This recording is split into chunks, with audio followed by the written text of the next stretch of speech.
Bienvenue pour cette émission exceptionnelle, l'erratum sur le quai des Orfèvres. Ça va passionner surtout ceux qui ont suivi depuis le début cette série d'émissions. Je vous invite à suivre tous les épisodes. Aujourd'hui, nous allons parler d'un homme très important, monsieur Michel Lafon, qui est un témoin finalement de la mort de Claude François, peut-être indirect, mais un témoin très important. Mais avant tout, qui est Michel Lafon?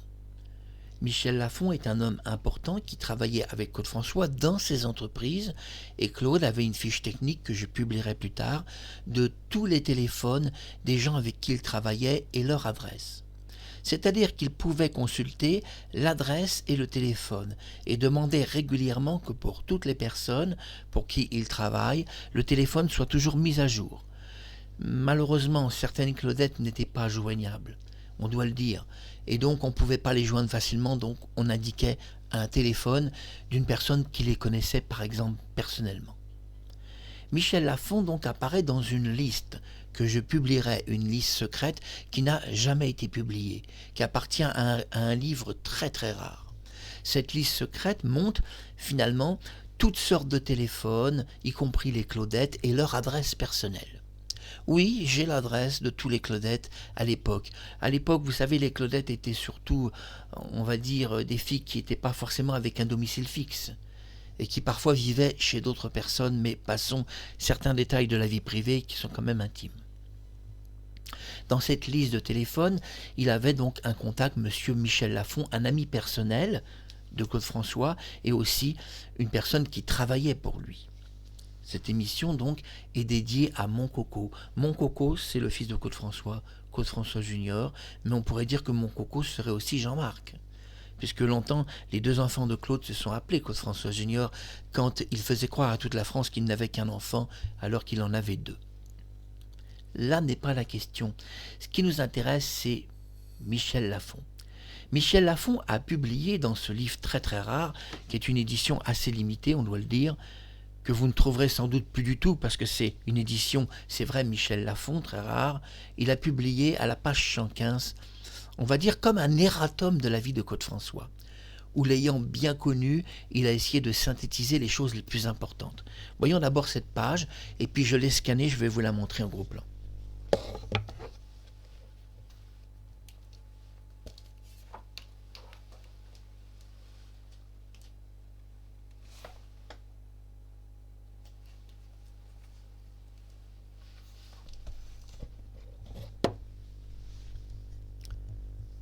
Cette page 115 nous explique 50 choses à savoir sur Claude François. 50 choses importantes. Mais la chose qui va nous intéresser, c'est la salle de bain de Claude François. On doit préciser une chose, c'est pendant toutes ces années, ni les pompiers, ni la police, ni le Quai d'Orsay, ni l'entourage de Claude François, ni les témoins, personne n'a jamais cité ce qu'il y avait dans cette salle de bain. Dans la salle de bain, du côté gauche, il y avait une immense... Je répète, dans la salle de bain, du côté gauche, je le précise, il y avait une immense pharmacie. J'essaye de bien l'articuler. Cette pharmacie, eh bien, c'était pas rien tout de même. On va voir ça par Michel Lafon lui-même qui a visité cet appartement. Regardons donc tout d'abord d'une façon globale cette page. Sur cette page que vous voyez, d'une façon globale, on ne peut pas vraiment lire, c'est vrai. Si on publie ça comme ça sur YouTube, on va pas voir ce qui est écrit. Alors on va le zoomer un peu et on va s'intéresser à un endroit de la page. Voilà, nous y sommes, page 115. Et regardez l'étoile numéro 32. Il avait 3000 sortes de médicaments. Sa salle de bain, c'était une vraie pharmacie. Je répète, il avait 3000 sortes de médicaments. Sa salle de bain était une vraie pharmacie. Et c'est ça qui nous intéresse dans la mort de Claude François. C'est les 3000 sortes de médicaments différents. Différents. On vous parle de médicaments, 3000 sortes différents. On ne vous parle pas d'un même médicament. Sylvie Mathurin va avouer que le jour de la mort de Claude François, elle avait un peu peur que la police puisse interpréter sa mort autrement et qu'elle a évacué des boîtes de médicaments. Donc aujourd'hui, on sait à peu près le nombre. 3000 boîtes de médicaments qui ont été évacuées par Sylvie Mathurin. Moi, à l'époque, je suis rentré dans la salle de bain de Côte-François, je témoigne qu'il n'y en avait pas autant. Mais il y avait au moins 1000 boîtes. Le jour de sa mort, je peux en être absolument sûr et même être témoin de cela. Le jour de la mort de Claude, à 10h du matin, je suis témoin, il avait au moins 1000 boîtes de médicaments dans sa pharmacie. Mais au moment où il est mort, il n'y avait plus que quelques boîtes. Des boîtes complètement anodins, des sprays pour la gorge, des bonbons, bref. Mais vous comprenez bien tout de même, et je le dis à Côte-François Junior, qu'un homme qui a 3000 sortes de médicaments n'a quand même pas 3000 sortes de bonbons. Et que Sylvie Mathurin n'a pas évacué des bonbons, mais donc a évacué 3000 sortes de médicaments, dont des médicaments très dangereux, des médicaments extrêmement dangereux, dont ses médecins avaient refusé de lui donner ces médicaments. Il a donc ouvert un réseau pharmaceutique auprès de Sylvie Mathurin. Elle avouera avoir monté tout un réseau pour Claude François et avoir fourni des médicaments sans ordonnance.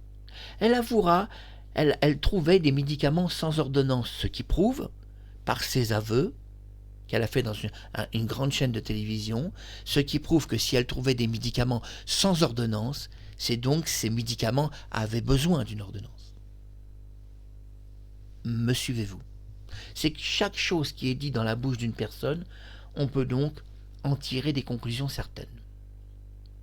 Sylvie a expliqué, dans une grande émission de télévision, qu'elle avait monté un réseau pharmaceutique pour Côte-François, 1.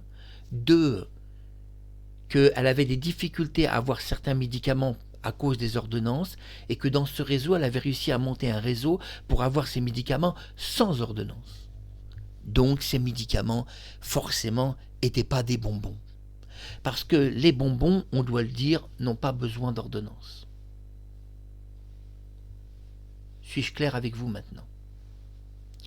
Ce qui est important, ce n'est pas la version de Marie-Thérèse et de Kathleen qui se contredit complètement, puisqu'un an après la mort de Côte-François, Kathleen nous explique qu'elle a porté seule le corps de Côte-François, elle l'explique 2 fois, et qu'elle a dû courir chercher Marie-Thérèse. Elle est absolument tout seule, elle a porté le corps de Claude. Dans même d'autres versions, elle l'a posé sur le lit. Marie-Thérèse, dans son dernier témoignage, ne nous parle pas de tout cela. Non. Elle a entendu un cri, celui de Kathleen, est descendue à sa rencontre, et finalement l'a découvert dans la salle de bain, traînant le corps de Côte-François, et l'a aidé à porter le corps. Bon, une telle contradiction, les 2 femmes sont en garde à vue pendant des heures auprès de la police française, et là, on devrait évidemment leur poser quelques questions, parce qu'on ne peut pas avoir une telle contradiction. Mais je vais dire à Marie-Thérèse et à Kathleen, ceux qui tiennent le pompon, c'est pas vous. Non, dans la mort de Côte-François, et c'est pour ça que j'ai voulu faire cet erratum sur le quai des Orfèvres, ceux qui tiennent le pompon, c'est le quai des Orfèvres, c'est-à-dire le quai d'Orsay, si vous préférez. C'est eux qui tiennent le pompon dans la mort de Côte-François, c'est pas du tout les témoins, parce que les témoins peuvent avoir été manipulés, peuvent s'être arrangés avec la police, etc. Oublions les témoignages qui sont contradictoires et qui valent rien en justice. Quand Kathleen nous explique que Côte-François a eu ses mains, enfin 2 doigts dans une version, et dans les versions anciennes, c'est les mains. Mais bref, il a eu 2 doigts collés, l'applique s'est complètement arrachée du mur, elle l'explique d'ailleurs dans plein de versions, et même a terminé sa course sur le sol.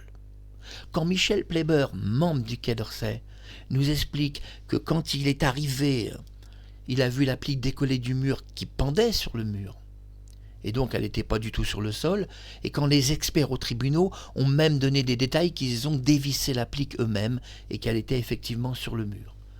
On sera étonné d'une telle contradiction entre le quai des Orfèvres, où on nous explique que l'applique est sur le mur, et son soi-disant seul témoin de sa mort, Kathleen, nous explique tout le contraire.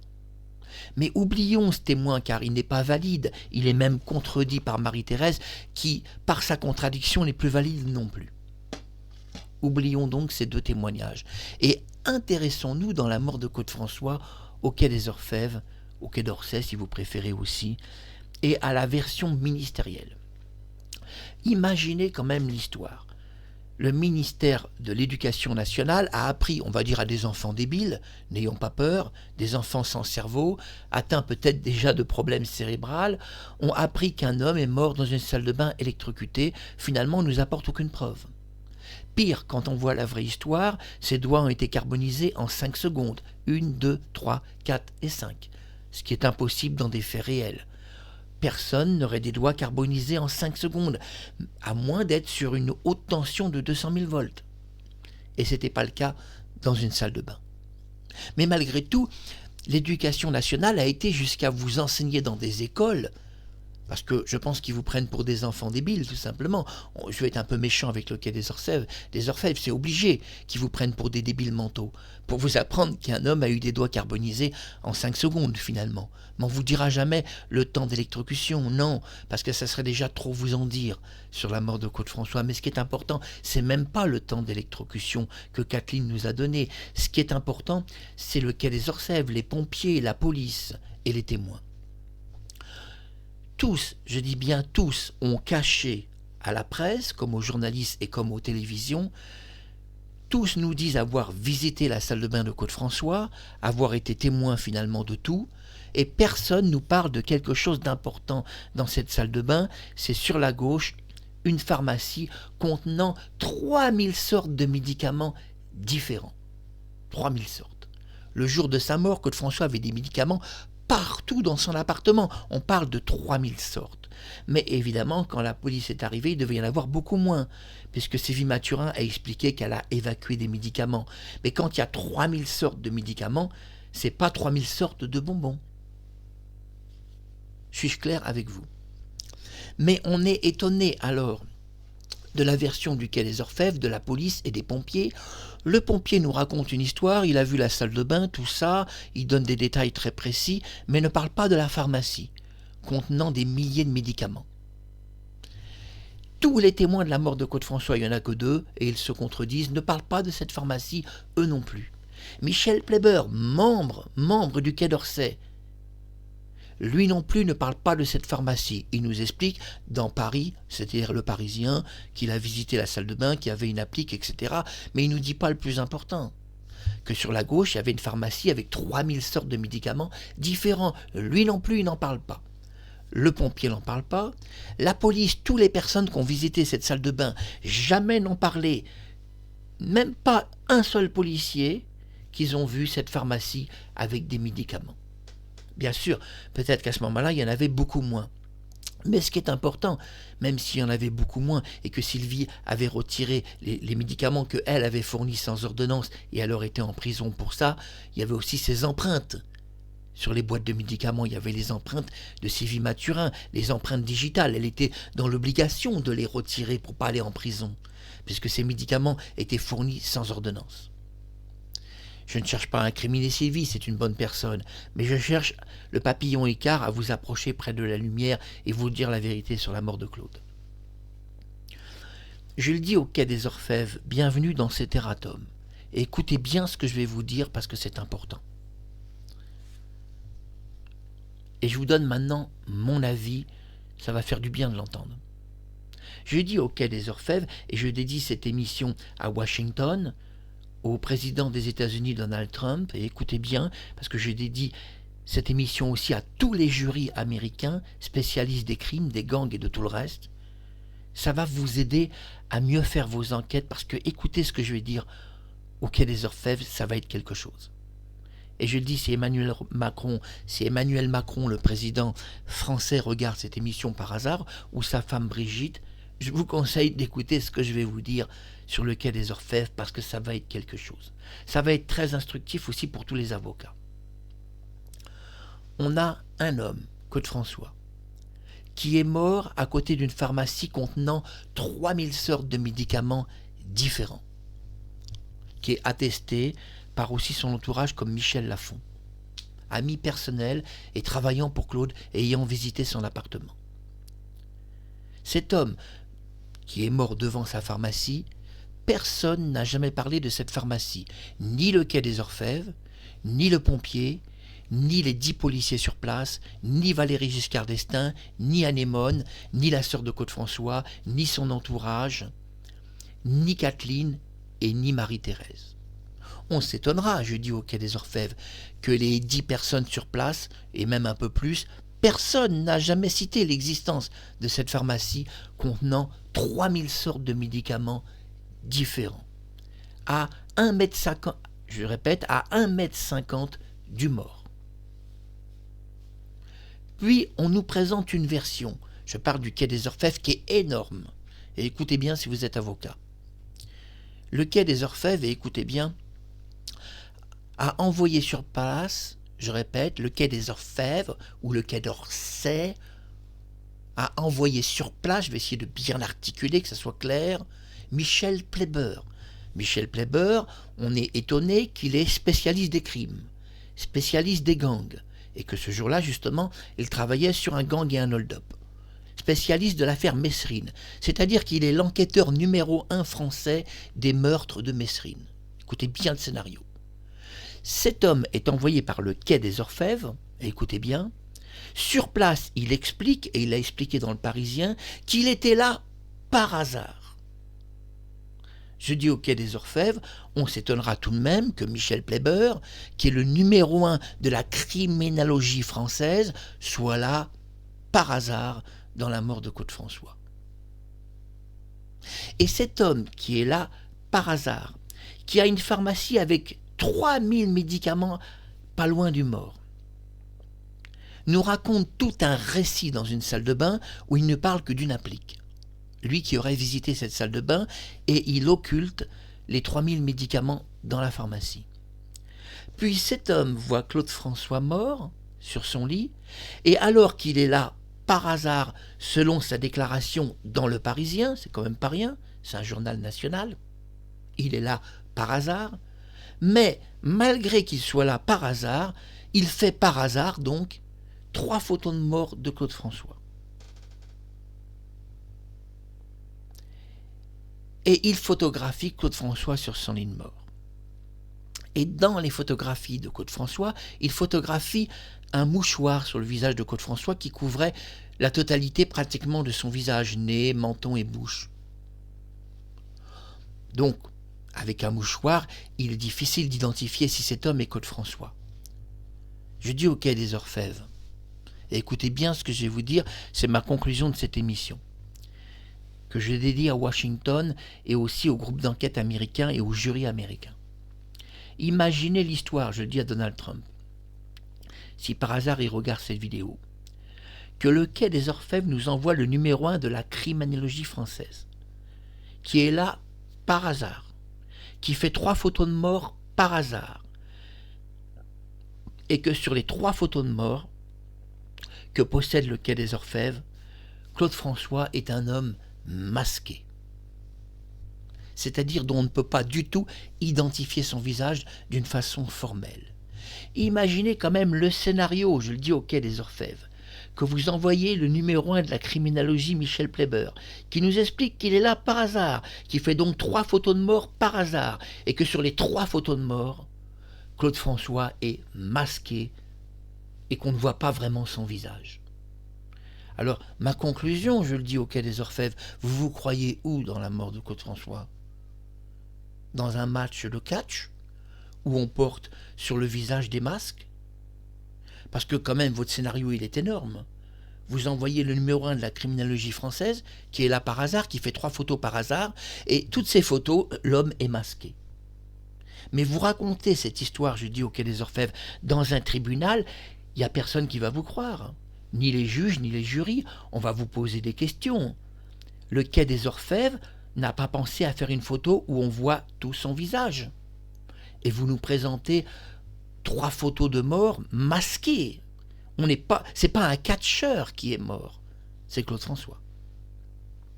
Mais je dis au Quai des Orfèvres, parce que c'est ma conclusion, je vais essayer d'articuler, mais je dis au Quai des Orfèvres, parce que c'est ma conclusion, j'essaye d'articuler, que si Claude-François était mort, par exemple, de 2 façons, on va donner 2 exemples.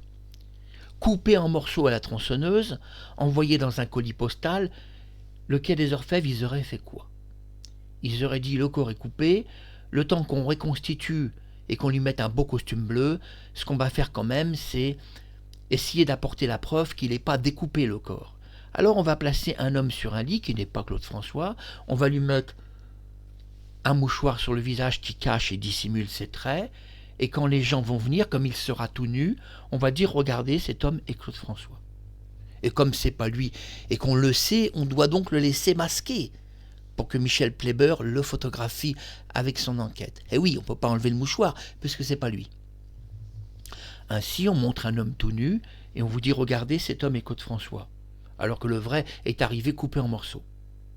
Mais on doit préparer son corps, lui mettre un beau costume bleu, qu'il soit présentable, et le temps de préparer, ça prend des heures. Ce qui explique que les Claudettes, on leur interdit de monter dans l'appartement, parce qu'en réalité, ça prend des heures. Mais on propose un homme tout nu sur un lit, qui est complètement masqué, c'est-à-dire qu'on ne voit pas son visage, et lequel des Orfèvres nous dit cet homme c'est Claude François. Et puis, alors que le Quai des Orfèvres est un des groupements d'enquête les plus sérieux de France, vont faire 3 photos d'un homme masqué. Car oui, l'homme est masqué. On peut le prouver dans un tribunal qu'à partir du moment où il a un mouchoir sur le visage, c'est un homme masqué. On sera donc étonné de cela. Alors, récapitulons dans cette conclusion, et je m'excuse si de temps en temps la caméra sautille, c'est lié donc à au HD, si vous voulez, qui ne peut pas se convertir sur le 360, puisque je filme cette vidéo dans une résolution un peu plus basse pour YouTube.